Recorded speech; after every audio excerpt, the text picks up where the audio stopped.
The Mahama administration have survived their first global shock as President Trump announced ceasefire between the US and Iran. My name is Nenebi Tony. I'm a Ghanaian writer who lives in the US. On this channel, I like to delve into the impact of global events on Ghana. This is AfriFly Effect, my analysis on how global events impact Ghana.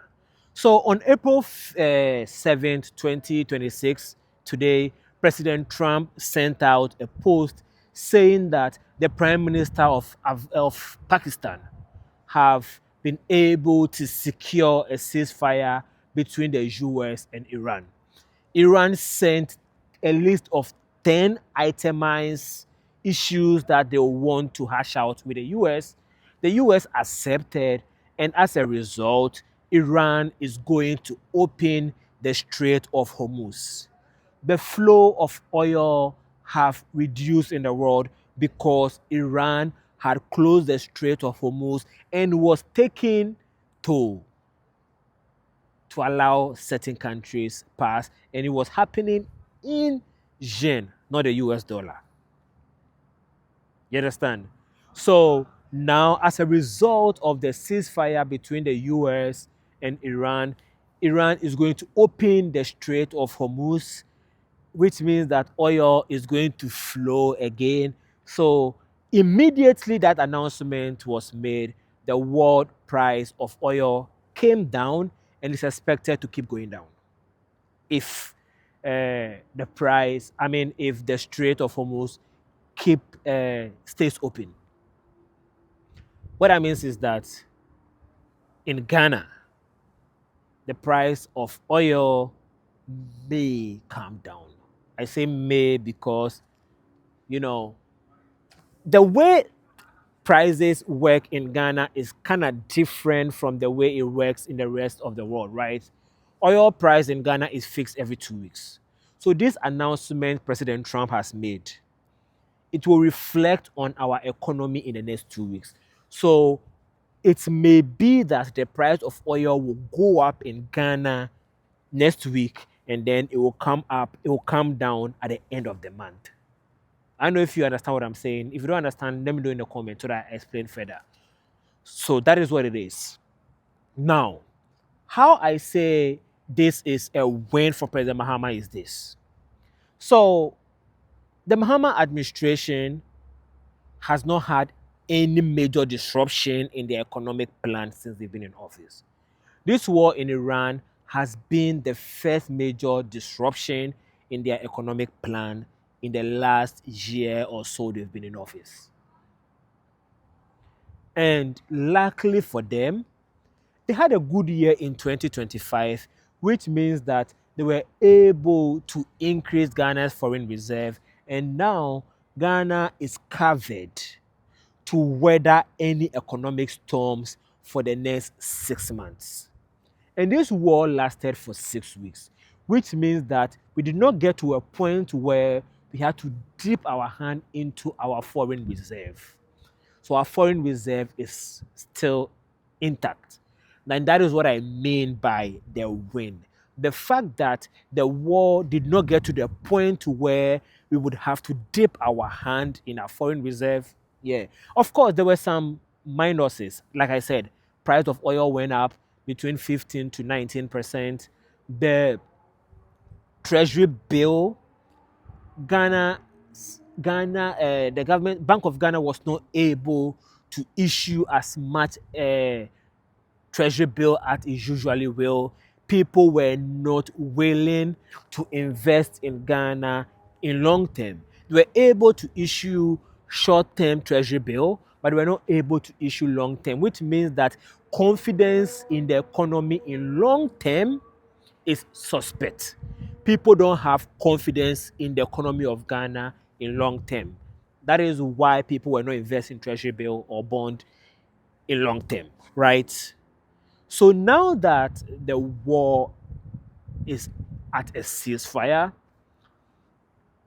the global shock aspect of it is going down. So even if the US and Iran are not able to secure a deal within the next 2 weeks, for which reason they would have to keep fighting. At least now we know it's going to happen. And knowledge is the biggest ingredient you have when you are cooking up an economy. When you know what's going to happen, then you can plan for it. That is what I mean by the win. Now, about the war itself. On April 5th, President Trump went on Fox News and said the plan that they had with, regard to the war in Iran failed even before the war started. So the Trump administration had sent some guns to protesters in Iran. And they sent the guns through Kurds in Iraq. And the Kurds share border with other Kurds in Iran. So the goal was that the Kurds in Iraq, who the US have relationship with, would take the guns and give it to the Kurds in Iran, and the Kurds in Iran will give it to the protesters in Iran. So when the US attacked Iran and took out the Ayatollah with Israel, the protesters were supposed to take over the government because they were armed. But unfortunately, according to President Trump, the Kurds kept the guns. So the protesters in Iran could not get the guns to effect the regime change that the Trump administration and Israel were hoping for. So the plan of attack failed massively because Murphy's Law, anything that can go wrong will go wrong, and it went wrong. So because the US lost the biggest thing they were hoping to achieve with the war, which is regime change, because of the inability to send the guns, everything that has been happening in the next 6 weeks have been an attempt, in my opinion, to buy time to see if they can come out with a better strategy to do what they had wanted to do, which failed. And I don't think that they can do that. I don't think that the regime change is going to happen. So, yeah. They don't have any choice but to negotiate with Iran. And hopefully, they get to a good enough agreement where the Strait of Hormuz keeps stay open, global economy will stay open or get back to normal, and my life will stop being affected by the war. My life has been affected by the war in ways. Let me explain you one of the ways. So I use this device, this software, to record and edit videos. It's called Riverside. Riverside was developed by some people in Europe, and they sold it to a company in Israel. But whenever Israel is at war, whenever missiles are being fired, Riverside glitches. I noticed it the first time last year during the 12-day war between Israel and Iran. My bank flagged my card, my debit card. And I called them that, yo, what's up? What's up with my card? And they said there was a suspicious activity on my card. You know what the suspicious activity was?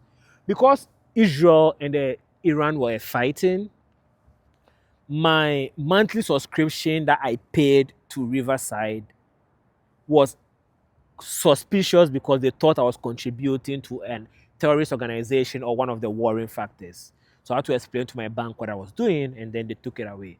So since then, I went to Google and I found out, oh, it was because the company is based in Israel. And then later on, I found out that anytime the war is on, the app glitches. So that is like yesterday, 2 days ago, I had to spend hours to edit a video that normally would have taken me 30 minutes. And that was for some other work that was being paid different money for.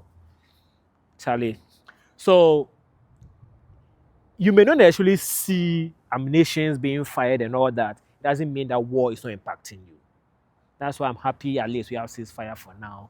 And two, I know some people in the Middle East are also being affected personally and all that, but that is neither here nor there. I just wanted to come here and share my thoughts on the ceasefire that have been announced by President Trump and how I believe is good news for Ghana, for you. And then also with time, of course, other development related to this war and its impacts on Ghana, we will talk about it. All right. So subscribe if you want to hear my further thoughts on issues related to this in future. And let me know in the comments if there's something that I said that you want clarification, or even if you disagree with me, let me know. Let me know your thoughts on my thoughts. We'll talk later.